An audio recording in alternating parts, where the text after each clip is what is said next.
प्राकृतिक वस्तुओं की मात्रा को व्यक्त करने के लिए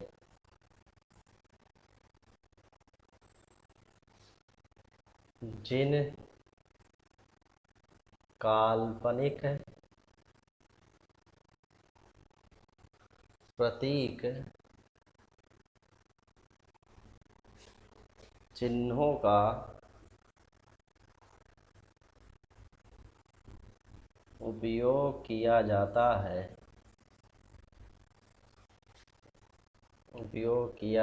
है उन्हें संख्याएं कहते हैं। विभिन्न सभ्यताओं में अलग अलग प्रकार के प्रतीकों का प्रयोग किया गया है। अब जो प्राकृतिक वस्तुएं हैं वो दो प्रकार की हो सकती हैं, या तो वास्तविक होंगी या काल्पनिक होंगी। जैसे अगर हम कहें किसी कमरे में कितनी कुर्सियां हैं, कितने बच्चे हैं, या एक घर में कितने कमरे हैं, तो ये सब वास्तविक स्थिति है। परंतु आसमान में कितने तारे हैं ये एक अवधारणा ही हो सकती है, एक कल्पना हो सकती है, इसकी वास्तविकता नहीं है। इसलिए प्राकृतिक संख्याओं के संकेतों में भी दो प्रकार की चीज़ें पाई जाती हैं। अब अगर हम संख्या की बात करें तो इस आधार पर हम कह सकते हैं कि जो संख्या है वो दो प्रकार की होती है। एक होती है वास्तविक संख्या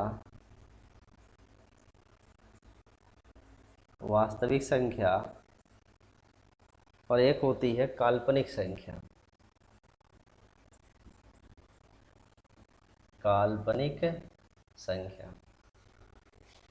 वास्तविक संख्या को अंग्रेजी में रियल नंबर्स कहते हैं। रियल नंबर्स वास्तविक संख्या है, और काल्पनिक को बोलते हैं इमेजिनरी नंबर्स। जो वास्तविक संख्याएं होती है प्रकृति में पाई जाने वाली सभी संख्याओं को वास्तविक संख्या कहते हैं। जैसे 1, 2, -1, -3, 1/2, 1/3, 5/6 एंड सो ऑन। ये सब संख्याएं जो है प्रकृति में विद्यमान है, गणितीय भाषा में से प्रयोग करते हैं। इन सब को हम वास्तविक संख्या कहते हैं। काल्पनिक संख्याओं की बात करें तो ये काल्पनिक संख्या की अवधारणा एक वैज्ञानिक थे जिनका नाम था आयलर, उन्होंने दिया था। इनको आयलर, हिंदी में आयलर लिखते हैं, अंग्रेजी में यूलर लिखते हैं, ऐसे EULER, Euler, that is Euler पढ़ा जाता है। तो आयलर ने अवधारणा दिया था, और ये समस्या ऐसे आई थी कि जैसे मान लीजिए हमारे पास वर्गमूल निकालने की पुरानी पद्धतियाँ थी, पहले से हमको पता था कि 25 का वर्गमूल क्या होता है, तो हमने यहाँ 5 लिखा। 25 का वर्गमूल 5 क्यों लिखते हैं? क्योंकि अगर हम 5 का वर्ग करेंगे तो हमको 25 मिलेगा। अब एक समस्या यहाँ पे ये है कि अगर ये संख्या ऋण 25 है तो इसका वर्गमूल क्या होगा? हम जानते हैं किसी भी नकारात्मक संख्या का वर्गमूल वास्तविक संख्या नहीं हो सकता, क्योंकि इसकी कोई भी ऐसी वास्तविक संख्या नहीं है जिसका वर्ग करने से हमको ऋण 25 प्राप्त हो जाए। इसी के लिए वैज्ञानिक आयलर ने तरीका सुझाया कि हम ऋण 25 का वर्गमूल निकालने के लिए इसे 25 गुणे ऋण 1 करें, 25 और ऋण 1 को अलग कर लें। देखिए ये जो कॉन्सेप्ट है वो इस विधि पर आधारित है। करड़ी का एक नियम होता है कि अगर करड़ी में दो संख्याएं A और B लिखी हैं तो इसे हम √A इंटू √B लिख सकते हैं, लेकिन इसकी शर्त है for all A or B B a element of positive number, A or B B a positive real number. इन दोनों में से कोई ना कोई एक अवश्य ही धनात्मक संख्या हो, तभी हम इसे लिख सकते हैं। अब इसके बाद बात आती है अगली कड़ी की, जिसे हम सीखने जा रहे हैं। तो इस समस्या को हल करने के लिए आयलर ने क्या किया, ऋण 25 को 25 और गुणे ऋण 1 लिख दिया। अब 25 वास्तविक है, इसका वर्गमूल 5 होता है, लेकिन ऋण 1 का कोई कॉन्सेप्ट नहीं था। इसकी जगह एक प्रतीक प्रयोग किया आयोटा, आई लिखते हैं, आयोटा है ये। तो इस तरीके से इसका वर्गमूल हो गया 5i, जहाँ पर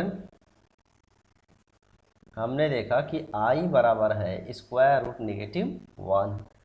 अब इसका अगर हम वर्क करते हैं तो -1 मिलेगा, that is i square is equal to -1।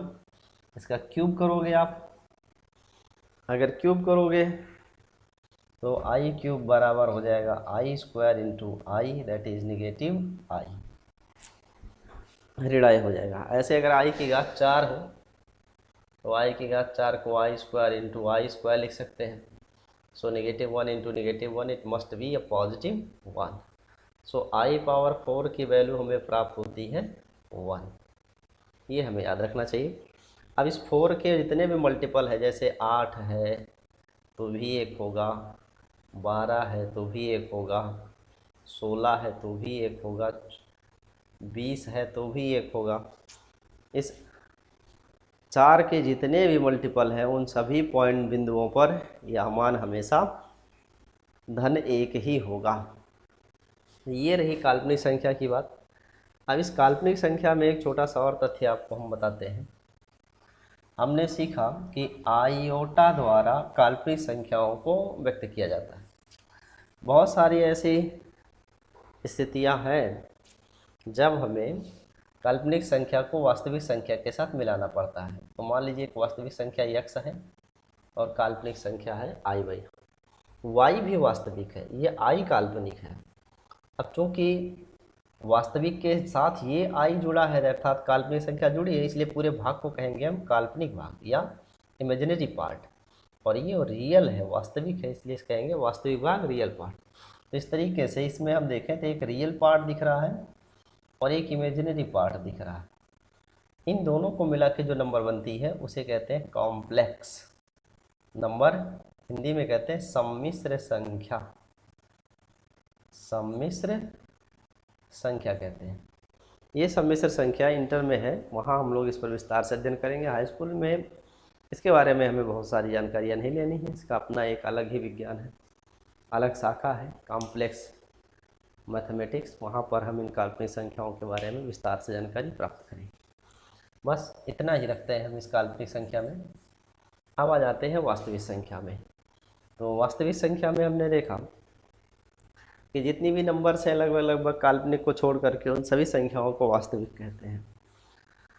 परंतु वास्तविक संख्याओं को पुनः आगे विभाजित किया गया है विभिन्न वर्गों में। वो देखते हैं कि कैसे कैसे इन्हें विभाजित किया गया हो, क्या क्या न अवधारणाएँ इस वास्तविक संख्या के लिए की गई हैं, जिनके आधार पर हम निर्णय ले सकते हैं। So let's start. वास्तविक संख्या, वास्तविक संख्या that is real number English में कहते हैं। अंग्रेजी हम लोगों के लिए जानना बहुत ज़रूरी तो नहीं है, लेकिन प्रोफेशनल लैंग्वेज होने की वजह से हमें इसकी अच्छी जानकारी होनी चाहिए। रियल नंबर्स वास्तविक संख्या है। जो वास्तविक संख्याएं होती हैं, हमने सीखा सभी संख्याएं जितनी भी विद्यमान है प्रकृति में काल्पनिक को छोड़कर वो सब के सब वास्तविक हैं। अब इस वास्तविक संख्या के अगर हम डिवीजन की बात करें तो वास्तविक संख्या को पुनः दो वर्गों में बांटा गया है। एक को बोलते हैं परिमेय संख्या, परिमेय संख्या, और एक को कहते हैं अपरिमेय संख्या, अपरिमेय संख्या। अंग्रेजी में इसे कहते हैं रेशनल नंबर, रेशनल नंबर, और इसे कहते हैं इर्रेशनल नंबर, इर्रेशनल नंबर कहते हैं। तो एक हो गया वास्तविक परिमेय संख्या और एक हो गया अपरिमेय संख्या। जो परिमेय संख्या है इसकी परिभाषा या धारणा इस प्रकार से है कि वह संख्या जो रिपीटिंग हो, रिपीटिंग यानी आवर्ती हो, या वह संख्या जो टर्मिनेटिंग हो, टर्मिनेटिंग, चाहे रिपीटिंग हो चाहे टर्मिनेटिंग हो, ऐसी संख्याओं को हम परिमेय संख्या कहेंगे। टर्मिनेटिंग को शांत बोलते हैं और रिपीटिंग को कहते हैं आवर्ती। जैसे उदाहरण के लिए अगर हम 1/3 लिखें तो 3 से 1 में आप भाग करोगे तो बार बार, जैसे देखो भाग करके दिखाते हैं, 3 से 1 में आप भाग करेंगे तो यहाँ पर दशमलव लगा के 0 बढ़ाएंगे, 3 3 या 9, फिर रिमाइंडर 1 बचेगा अर्थात शेष 1 बचेगा, फिर 0 बढ़ाएंगे, फिर 3 बारी पहाड़ा पड़ेंगे, 3 3 का 9 आएगा, फिर एक रिमाइंडर बचेगा। ऐसे ही आप चलते जाइए और ये भाग क्रिया होती है, कभी ये समाप्त नहीं होगा। तो ऐसी संख्याओं को कहते हैं हम रिपीटिंग नंबर, और जो रिपीटिंग है वो संख्या परिमेय होगी। रिपीटिंग को शो करने के लिए हम इसके ऊपर ऐसे डॉट लगा देते हैं, 0.3 के ऊपर बार या डॉट लगा देते हैं, तो ये हो गया रिपीटिंग नंबर को शो करने का तरीका। टर्मिनेटिंग का मतलब ऐसी संख्या जो उनका विभाजन पूर्णतः हो जाए, जैसे 1/2 है, इसको भाग करोगे तो 0.5 आएगा। अगर हम कहें 4/2, 4/2 भाग करोगे तो आप 2 आएगा, 8/4 का तो 8/4 का भी 2 आएगा। तो इस तरीके से ये पूर्ण विभाजन हो जा रहा है और ये शांत हो जा रहे हैं, अर्थात इनकी भाजन क्रिया एक सीमा के बाद समाप्त हो जाती है, इसलिए इन सब को कहते हैं टर्मिनेटिंग नंबर। तो अब आप समझ गए होंगे कि रिपीटिंग नंबर क्या है, टर्मिनेटिंग क्या है। जो रिपीटिंग और टर्मिनेटिंग होगा वही परिमेय होगा, जो आवर्ती हो और शांत हो। अपरिमेय की उदाहरण इसकी जस्ट उलट है कि वो संख्या जो नॉन रिपीटिंग हो, नॉन रिपीटिंग, ना तो ये रिपीट होती हो और दूसरा नॉन टर्मिनेटिंग और ना ही ये टर्मिनेट होती हो, ऐसी संख्या को कहते हैं हम अपरिमेय संख्या। यानी ना ये आवर्ती होते हैं और ना ही इनका पूर्ण विभाजन होता है, ऐसी संख्याओं को कहते हैं अपरिमेय संख्या। जैसे उदाहरण के लिए सबसे बेस्ट है पाई। हम जानते हैं पाई किसी वृत्त की परिधि और उसके व्यास का अनुपात होता है, सरकमफ्रेंस और डायमीटर का रेशियो अनुपात होता है। इसका मान ज्ञात करने के लिए बहुत बड़े बड़े वृत्त लिए गए और उनकी परिधि नापी गई, व्यास नापा गया, उनका अनुपात निकाला गया, तो इसका मान ऐसे प्राप्त होता है लगभग 3.14729 dot dot dot dot dot. ऐसे आप देखोगे तो जब ये गणना की गई तो इस गणना में जो परिणाम आया उस परिणाम के अनुसार इस पाई का मान ऐसे हजारों लाखों डिजिट तक आया। इसका आखिरी डिजिट या भाजन की क्रिया समाप्त नहीं हुई परिधि और व्यास के, और ये ऐसे चलता चला गया, परंतु ये रिपीट भी नहीं हुआ। यानी जैसे आप मान लो एक नंबर है 1 4, फिर आ जाता है 1 4, फिर 1 4 1 4, तो उसको रिपीटिंग कहते हुए ऐसा भी नहीं हो रहा है, ना रिपीट होता है ना ही इसका भाजन खत्म होता है, इसीलिए इस संख्या को हम कहते हैं अपरिमेय संख्या, इरेशनल नंबर। एक है पाई का मान। एक पाई का मान लिखते हैं 22/7, इसको ध्यान में रखिएगा। 22/7 जो मान है ये 3.14 यूज किया जाता है 7, और ये याद रखिएगा ये परिमेय है। पाई का जो मान 22/7 प्रयोग किया जाता है ये परिमेय है, इसे आर्यभट्ट ने ज्ञात किया था और 4 अंकों तक मान ज्ञात करने का उन्हें श्रेय प्राप्त है, और इस आधार पर भारतीय वैज्ञानिकों की एक जो उपलब्धि है वो सामने आती है। तो पाई को ध्यान में रखेंगे कि पाई का वास्तविक मान कोई परिमेय नहीं है, ये अपरिमेय है, ना ये टर्मिनेट होता है ना रिपीट होता है, परंतु जो इसका एक मान गणना के लिए प्रयोग किया गया है जहां हम इसका इस्तेमाल करते हैं, जैसे कि मेंसुरेशन है, क्षेत्रमिति है, क्षेत्रफल में हम आयतन ज्ञात करने में, वृत्त है, गोला है, वेलन है, शंकु है, यानी 2 डायमेंशनल में सर्किल और 3 डायमेंशनल में आपकी जितनी ज्योमेट्री है लगभग जो सर्किल से संबंधित है कहीं ना कहीं, उन सब में यह पाई प्रयोग किया जाता है, परंतु वास्तविक मान ना होने के कारण इसे अपरिमेय संख्या की श्रेणी में रखा जाता है। गणना की सुविधा के लिए इस 22/7 का मान प्रयोग किया जाता है जो कि परिमेय है और वास्तविक रिजल्ट के लगभग समीप होता है। यानी मैथमेटिक्स में मेंसुरेशन की जितनी भी गणनाएं होती हैं वो 100% एक्यूरेट नहीं होती हैं, उसकी एक लिमिट होती है, उस सीमा तक ये सही होता है। तो आपको समझ में आ गया होगा कि अपरिमेय वो है जो नॉन रिपीटिंग होगा, नॉन टर्मिनेटिंग होगा, उदाहरण के लिए पाई। अब इसके बाद एक और उदाहरण देखते हैं। जैसे मान लो करड़ी में 2 है, करड़ी में 3 है, करड़ी में 5 है, करड़ी में 7 है, करड़ी में 11 है। ऐसे नंबर्स अगर आप देखें तो ये संख्याएं ऐसी हैं जो करड़ी के अंदर है और अभाज्य है, यानी इनका एक और स्वयं के सिवाय कोई भाजक गुणांक हमको प्राप्त नहीं होता। ये सभी संख्याएं अभाज्य हैं और ये सभी अभाज्य संख्याओं को करड़ी के अंतर्गत रखकर जब इनका मान ज्ञात किया जाता है अर्थात वर्गमूल ज्ञात किया जाता है तो वह भी नॉन रिपीटिंग और नॉन टर्मिनेटिंग ही पाया जाता है। इसलिए ये सभी संख्याएं भी अपरिमेय संख्या की श्रेणी में आती हैं। फिर इसके बाद है लाग, जैसे लाग 2, लाग 3, इनका मान 3-4 डिजिट तक तो हम निकालते हैं, परंतु ये सिर्फ 3-4 डिजिट तक ही सीमित नहीं है, इसके आगे भी है। इसलिए यह भी नॉन टर्मिनेटिंग और नॉन रिपीटिंग ही है और यह भी अपरिमेय संख्या की श्रेणी में आता है। इसके बाद आता है एक्सपोनेंशियल में से ई है, ई का मान 2.236, केवल 4 डिजिट यूज करते हैं लेकिन ये और भी है, यह भी अपरिमेय संख्या की श्रेणी में आता है। एक्सपोनेंशियल लाग में इसे प्रयोग किया जाता है, आप लोग जानते होंगे, जो इंटर में पढ़ेगा बच्चा वो जानता है। हाई स्कूल में भी इसकी छोटी सी धारणा है, जहाँ लघुगुणक और 9th में भी लघुगुणक का उपयोग करते हैं, वहाँ ये सिखाया था। तो इस तरीके से 1 मिनट में हम रिवीजन कर लें कि वास्तविक संख्या हमने सीखा कि सभी संख्या वास्तविक है काल्पनिक को छोड़ करके। वास्तविक संख्या 2 भागों में बटी हुई है, एक है परिमेय संख्या और एक है अपरिमेय संख्या। जो परिमेय संख्या है वो हमने देखा, परिमेय संख्याएं वह हैं जो रिपीटिंग होती है और साथ ही साथ टर्मिनेटिंग होती है, उन्हें हम कहते हैं परिमेय संख्या। और अपरिमेय वह होती है जो नॉन टर्मिनेटिंग है और नॉन रिपीटिंग है, उन सब को हम कहते हैं अपरिमेय संख्या।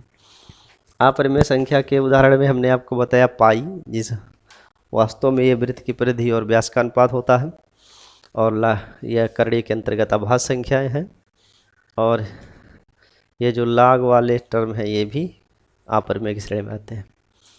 तो हमने सीखा अपरिमेय संख्या क्या है, परिमेय संख्या क्या है, ये स्पष्ट हो गया, कुछ उदाहरण भी स्पष्ट हो गए। अब इसके बाद थोड़ा सा परिमेय संख्या पर और देख लेते हैं। 22/7 ध्यान में रखिएगा, 22/7 परिमेय होता है। कई बार टेट की परीक्षाओं में ये पूछा गया है 22/7 परिमेय है या परिमेय है। SSC टेट इन कंपटीशन वाले वनडे एग्जाम वालों में खासकर पूछ लेता है। अब रही बात थोड़ी सी और परिमेय संख्या के लिखने का तरीका, जिसका राइटिंग स्टाइल है। राइटिंग स्टाइल, इसको लिखते किस तरीके से है। तो जो राइटिंग स्टाइल है इसको लिखने के लिए P/Q अर्थात अंश और हर वाले नंबर का इस्तेमाल करते हैं, लेकिन इसकी शर्त होती है for all Q will never equal to 0। Q कभी शून्य नहीं होना चाहिए, यानी जो हर है वो शून्य नहीं होना चाहिए। क्यों नहीं होना चाहिए? क्योंकि अगर शून्य रख देंगे और शून्य से भाग करेंगे तो हमें यह अपरिभाषित मान देगा, यानी शून्य से भाजन की क्रिया किसी भी संख्या के लिए स्पष्ट नहीं। जैसे 2/0 लिखा हमने, अब हम 0 से भाग करें 2 में, तो इसका नियम यही है कि 0 का पहाड़ा पढ़िए 2 आ जाए। अगर आप 0 का पहाड़ा पढ़ेंगे 0 एकम 0, 0 दुआ 0, 0 तिया 0, 0 चौके 0, 0 पंचे 0, 0 का जितनी बार पहाड़ा पढ़ेंगे हर बार 0 आएगा, कभी भी 0 नहीं के पहाड़े में 2 नहीं आएगा। तो 0 के टेबल में 2 नहीं आएगा, इसलिए इसे कहते हैं कि ये अनंत बार ऐसा कुछ करने से होगा, यानी यह अपरिभाषित है, वास्तव में ऐसा कुछ है नहीं। तो ध्यान में रखिएगा कि जो राइटिंग स्टाइल है वो परिमेय संख्या को लिखने का वो है P/Q, लेकिन इसमें Q का मान शून्य नहीं होना चाहिए क्योंकि ये संख्या अपरिभाषित हो जाएगी। अब इसके बाद बात आती है कि परिमेय संख्याओं पे कुछ क्रियाएं हैं। जैसे हम जानते हैं कि मैथमेटिक्स में कुल मुख्य रूप से वैसे 2 क्रियाएं हैं, जोड़ घटाना, लेकिन उससे बड़ी 2 और क्रियाएं हैं, गुणा और भाग। तो जोड़ का ही बड़ा स्वरूप गुणा है और जो घटाने का बड़ा स्वरूप वो भाग है। तो परिमेय संख्या के जोड़ घटाने का कॉन्सेप्ट देखते हैं। तो अगर मान लो एक रियल नंबर है, इसको रियल नंबर में जोड़ेंगे तो याद रखिएगा हमेशा रियल प्राप्त होगा। अगर एक रियल का दूसरे रियल से गुणा करेंगे तो भी रियल प्राप्त होगा। अगर एक रियल का दूसरे रियल से भाग करेंगे तो भी रियल यानी वास्तविक ही प्राप्त होगा। अगर एक वास्तविक संख्या में से एक वास्तविक संख्या घटाएंगे तो हमें एक वास्तविक संख्या ही प्राप्त होगी, ये ध्यान में रखिएगा। नेक्स्ट देखते हैं पड़ोसी में अर्थात अपरिमेय संख्या में ये सब क्रियाएं कैसे काम करती हैं।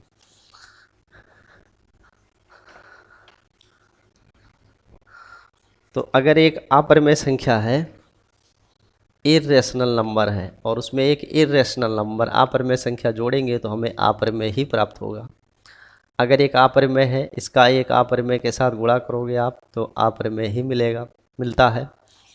अपरिमेय को अपरिमेय के साथ भाग करने पर यहाँ पे डाउट है, अपरिमेय का अपरिमेय के साथ भाग करने पर हो सकता है कि ये अपरिमेय ही आए या वास्तविक भी हो सकता है। जैसे उदाहरण के लिए अगर हमने कहा स्क्वायर रूट 2 में स्क्वायर रूट 2 से भाग करोगे तो 1 आ जाएगा।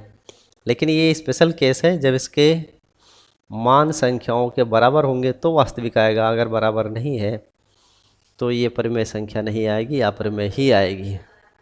ठीक ऐसे गुणन में भी है। आप चलो ठीक है, अभी आगे देखते हैं। नेक्स्ट है, अपरिमेय से अपरिमेय घटाओगे तो अपरिमेय ही आएगा, परंतु इसमें एक शर्त है, जो फर्स्ट नंबर और सेकंड नंबर है ये सिमिलर नहीं होना चाहिए। अगर पहली संख्या और दूसरी संख्या दोनों ही इरेशनल है अर्थात अपरिमेय है, तो हो सकता है कि इनका जो रिजल्ट है, परिणाम गुणा का और भाजन का, वह वास्तविक हो जाए, ऐसा संभव है। नेक्स्ट इसके बाद इन दोनों के कॉम्बिनेशन पर देखते हैं कि अगर एक वास्तविक संख्या है उसके साथ एक काल्पनिक संख्या को जोड़ेंगे तो हमें काल्पनिक नहीं, अपरिमेय, एक परिमेय संख्या के साथ एक अपरिमेय संख्या अगर हम जोड़ेंगे तो हमको अपरिमेय संख्या ही मिलेगी। अगर एक परिमेय संख्या के साथ अपरिमेय का गुणा करेंगे तो अपरिमेय ही आएगा। एक वास्तविक के साथ अपरिमेय का भाग करेंगे तो अपरिमेय ही आएगा, और एक वास्तविक में से अपरिमेय को घटाएंगे तो अपरिमेय ही आएगा। इस बात को ध्यान में रखिएगा। यानी वास्तविक के साथ जोड़, घटाना, गुणा, भाग की जो चारों क्रियाएं हैं उनमें वास्तविक ही आनी है। अपरिमेय होगा तो अपरिमेय में संख्याएं अगर दोनों अपरिमेय है तो अपरिमेय आएगा, परंतु यहाँ ध्यान में रखना है कि अगर दोनों अपरिमेय में समानदनी बराबर है तो ऐसी परिस्थिति में रिजल्ट परिमेय हो सकता है।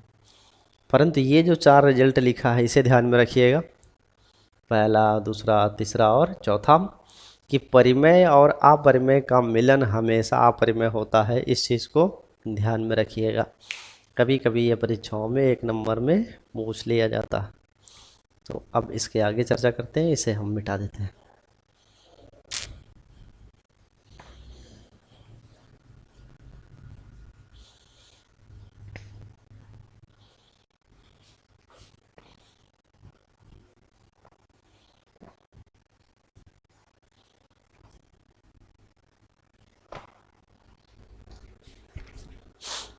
अब इसके बाद हम देखते हैं जो परिमेय संख्या है इसको कितने वर्गों में विभाजित किया गया है। तो जो परिमेय संख्या है, रेशनल नंबर,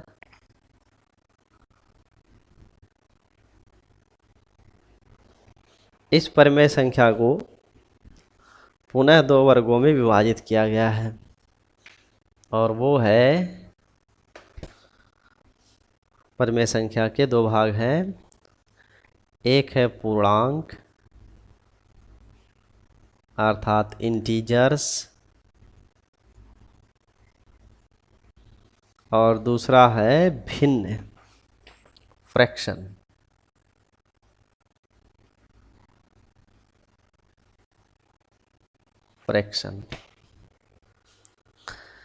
जो पूर्णांक है ये ऐसी संख्याएं होती हैं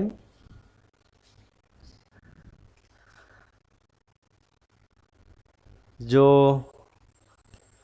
किसी पूर्ण मान को व्यक्त करती है, जैसे 1, 2, 3, 4 डॉट डॉट, ऐसे -4, -5 डॉट डॉट, ये सभी पूर्णांक हैं।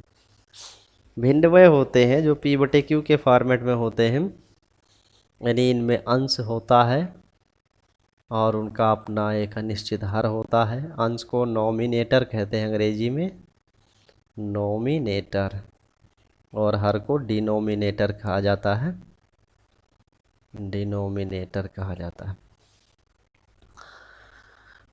तो जो भिन्न है इसमें अंश और हर में से अंश के और हर के धारणा के आधार पर इसे फिर से कुछ वर्गों में बांटा गया है।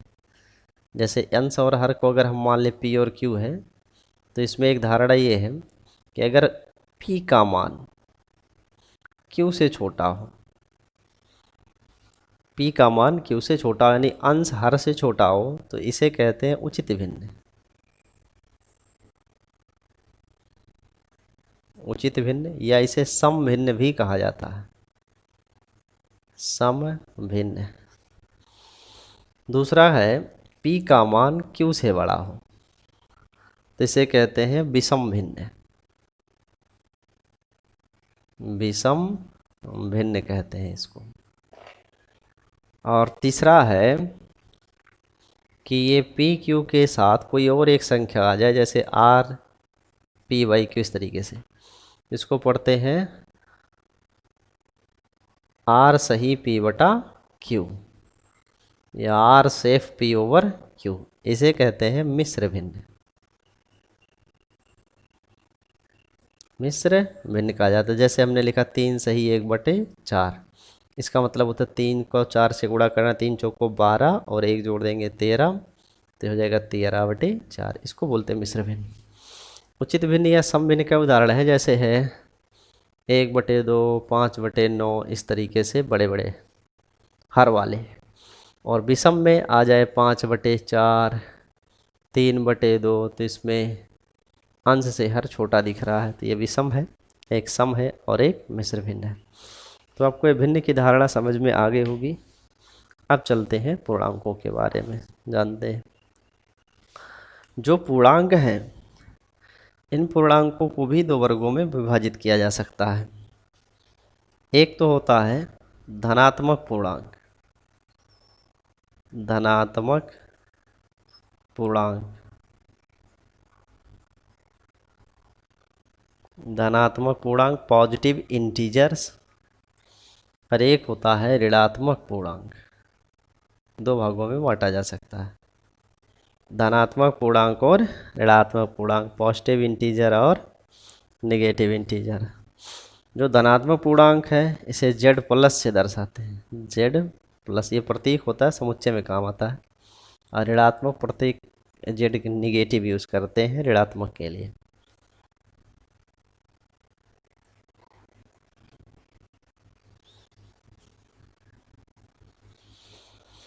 धनात्मक पूर्णांक में सभी पॉजिटिव होंगे, 1 2 3 4 5 6 dot dot and so on infinitive यानी अनंत बार। सबसे बड़ा पूर्णांक क्या है वो किसी को नहीं पता है, क्योंकि आप कोई भी बड़ा पूर्णांक लेंगे उसमें एक जोड़ करके कोई आदमी उससे आगे के पूर्णांक को प्राप्त कर सकता है। ये क्रिया अनंत तक चलती रहती, पता नहीं कहाँ सबसे बड़ा पूर्णांक प्राप्त होता है। नेक्स्ट है ऋणात्मक पूर्णांक। ऋणात्मक यही पूर्णांक होते हैं पर ये नकारात्मक नेगेटिव चिन्ह के साथ लिखे जाते हैं, डॉट डॉट एंड सो। अब इसके बाद आती है बात कि जो धनात्मक पूर्णांक है पुनः इसे कुछ वर्गों में बांट सकते हैं। जो धनात्मक पूर्णांक है इनको भी पुनः कुछ वर्गों में बांटा गया है।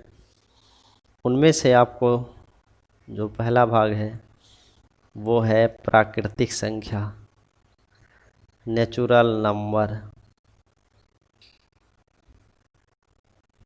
प्राकृतिक संख्या, नेचुरल नंबर। प्राकृतिक संख्याओं में सभी संख्याएं आती हैं जो धनात्मक है और पूर्णांक है सिर्फ 0 को छोड़ करके।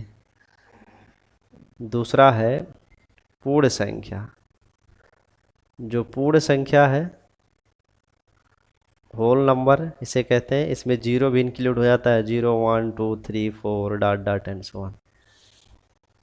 तीसरा आपका है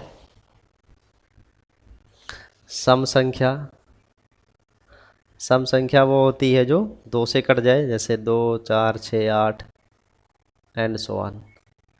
इसके बाद आता है विषम संख्या। विषम संख्या वह है जो स्वयं और यानी 2 से नहीं विभाजित होती है, वो सभी विषम होती हैं, जैसे 1 3 5 7 9, 11 एंड सो ऑन। इसके बाद जो आता है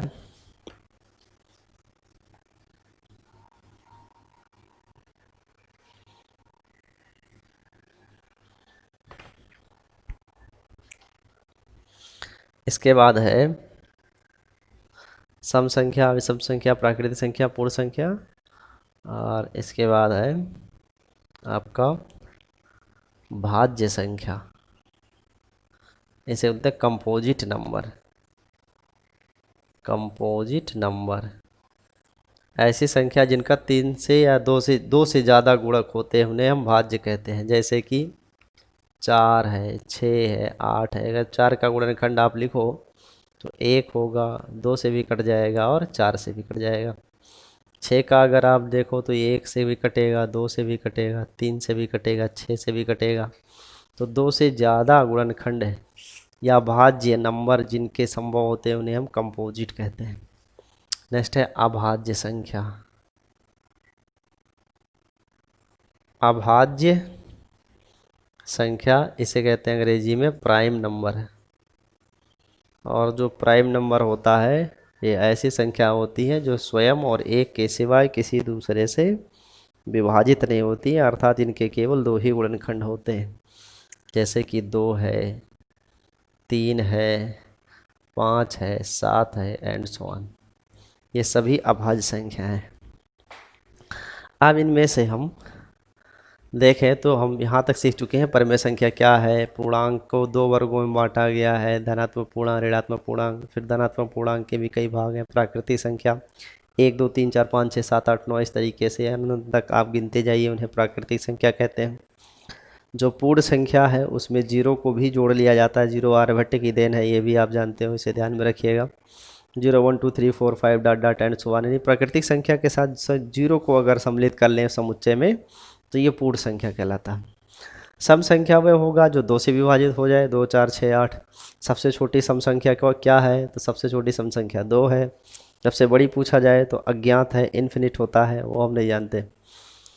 विषम संख्या में बोले क्या परिभाषा है, तो इसको आप बता सकते हो कि विषम संख्या वह है जो 2 से नहीं कटती है।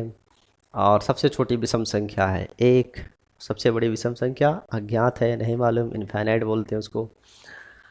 भाज्य संख्या क्या होती है? तो हम ऐसे कहेंगे कि भाज्य संख्या वही संख्या होती है जिनके 2 से अधिक गुणनखंड होते हैं। जैसे कि 4, 6, 8, 12, 16 इस तरीके की जो संख्याएं हैं, 15 है, वो सभी के सभी भाज्य संख्या की श्रेणी में आते हैं। जैसे 4 है तो जो 4 है वो 1 से भी कटेगा, 2 से भी कटेगा, 4 से भी कटेगा। यानी इसके इतने गुणनखंड संभव है जो 2 से ज़्यादा है। इसके 6 के गुणनखंडों को देखा जाए तो यहाँ 4 है, इसलिए हम कह सकते हैं कि ये 4, 6, 8, 12, 10 ये सभी के सभी जो हैं भाज्य संख्या है।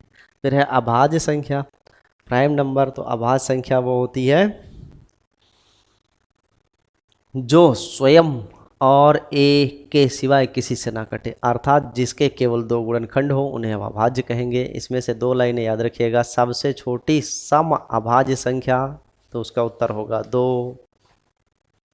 फिर होगा सबसे छोटी सम अभाज्य संख्या है तो 2 हो गया। और सबसे छोटी विषम अभाज्य संख्या तो वो होगा 3।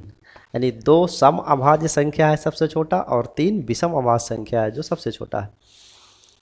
और इस तरीके से हम संख्याओं का वर्गीकरण कर सकते हैं। अब आज के लिए इतना ही। ये एक ट्रायल क्लास थी। वीडियो में कोई अगर दिक्कत होगी तो उसके लिए क्षमा कीजिएगा। आगे हम और अच्छे से क्लास को पढ़ाएंगे और आपको बताएंगे। धन्यवाद।